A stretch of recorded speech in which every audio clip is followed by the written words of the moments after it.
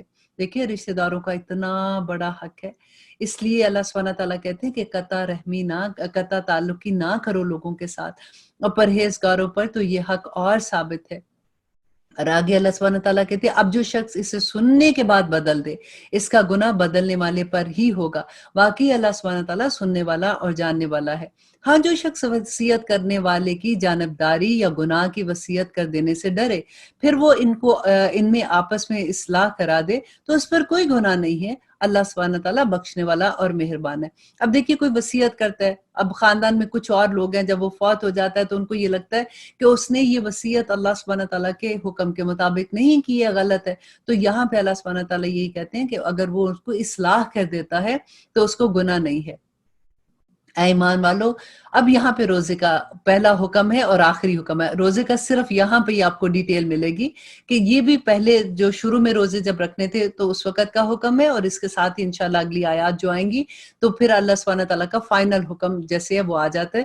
اے ایمان والو، تم پر روزہ رکھنا فرض کیا گیا جس طرح تم سے پہلے لوگوں پر فرض کیے گئے تھے تاکہ تم تقوی اختیار کرو۔ اللہ سبحانہ تعالیٰ پھر ساتھ ساتھ ہی بتا رہے ہیں کہ اس کا اجر کتنا ہوگا، کہ گنتی کے چند روز ہی تو ہیں۔ اب دیکھیں کتنی تسلی دیتے ہیں نا اللہ سبحانہ تعالیٰ کہ ڈرو نہیں روزوں سے، گنتی کے تھوڑے سے دن ہیں، لیکن تم میں سے جو شخص بیمار ہو یا سفر میں ہو تو وہ ان دنوں کی گنتی کو پورا کر لے، تو وہ اچھا جو سفر میں ہو تو وہ اور دنوں میں ان کی گنتی کو پورا کر لے، ٹھیک ہے۔ یہ 2 دن میں اگر کوئی بیمار ہوتا ہے، سفر میں ہوتا ہے، وہ روزہ نہیں رکھتا تو دوسرے دن میں جب وہ روزے ختم ہو جائے تو پھر وہ پورا کرے۔ اور اس کی طاقت رکھنے والے فدیے میں ایک مسکین کو کھانا کھلا دیں، کہ اس وقت یہ حکم تھا کہ جو طاقت رکھتا ہے اور دے سکتا ہے تو وہ فدیے میں کھانا کھلا دے ایک مسکین کو۔ پھر جس شخص نیکی میں سبقت کرے، اور ان میں سے بعض لوگ ایسے بھی ہوتے ہیں نا کہ جن کو شوق ہوتا ہے کہ نہیں ہم تو بہت نیک کام کرنا ہے، مطلب ہم نے نیکی میں اور بڑھ جانا ہے، تو اس کے بارے میں اللہ سبحانہ تعالیٰ کہتے ہیں وہ اس کے لیے بہتر ہے، لیکن تمہارے حق میں بہتر کام روزے رکھنا ہی ہے اگر تمہیں اس کا یقین ہے کہ یہ اللہ سبحانہ تعالیٰ کا حکم ہے۔ اب آگے دیکھیے اللہ سبحانہ تعالیٰ کہتے ہیں شہر رمضان الذی انزل فیہ القرآن، ماہ رمضان وہ ہے جس میں قرآن پاک اتارا گیا، جو لوگوں کو ہدایت کرنے والا ہے، اور جس میں ہدایت کی اور حق و باطل کا کھلے عام اللہ سبحانہ تعالیٰ نے اس کی تمیز کی نشانیاں ہیں۔ تم میں سے جو شخص اس مہینے کو پائے، اب یہ دیکھیے یہ وہ حکم ہے جو آج ہم جو پورا کرتے ہیں کہ اللہ سبحانہ تعالیٰ کہتے ہیں کہ اس مہینے کو پائے اسے چاہیے کہ وہ روزہ رکھے، ہاں جو بیمار ہو یا مسافر ہو اسے دوسرے دنوں میں یہ گنتی پوری کرنی چاہیے جو پہلے حکم تھا۔ اب پھر اللہ سبحانہ تعالیٰ کہتے ہیں کہ اللہ کا ارادہ تمہارے ساتھ آسانی کرنے کا ہے، سختی کرنے کا نہیں، وہ چاہتا ہے کہ تم گنتی پوری کر لو، اور اللہ سبحانہ تعالیٰ کی دی ہوئی ہدایت پر اس کی بڑائی بیان کرو اور اس کا شکر ادا کرو۔ اب دیکھیے اس میں کیا اللہ سبحانہ تعالیٰ کہتے ہیں کہ اللہ یہ چاہتا ہے کہ تم اس گنتی کو پورا کرو، اور پھر آگے اللہ سبحانہ تعالیٰ کہتے ہیں پہلے کیونکہ دیکھیے لیکن وہ لوگ جو بیمار ہیں اور ان کو پتہ ہے نا کہ انہوں نے اب وہ ایسی بیماری ہے کہ وہ زندگی بھر اس سے ٹھیک نہیں ہو سکتے ہیں، وہ روزے نہیں رکھ سکتے، تو اس میں پھر وہ ڈیفینیٹلی کسی کو غریب کو کھانا کھلا دیں گے تو ان کا روزے کا انشاءاللہ کفارہ ہو جائے گا، لیکن جو صحت مند ہیں ان کو اپنا روزہ خود ہی رکھنا پڑے گا، ٹھیک ہے، یہ ایک بات کلیئر ہو گئی۔ اب آگے جو یہ آیت ہے کہ اللہ سبحانہ تعالیٰ کہتے ہیں وَإِذَا سَأَلَكَ عِبَادِي عَنِّي فَإِنِّي قَرِيبٌ، یہ پورے قرآن کی سب سے فیورٹ آیت ہے کہ اللہ سبحانہ تعالیٰ اتنا خوبصورت کہ ایسا کہتے ہیں کہ جب بھی میرا بندہ وَإِذَا سَأَلَكَ عِبَادِي، جب بھی میرا بندہ مجھ سے سوال کرتا ہے تو عَنِّي فَإِنِّي قَرِيب،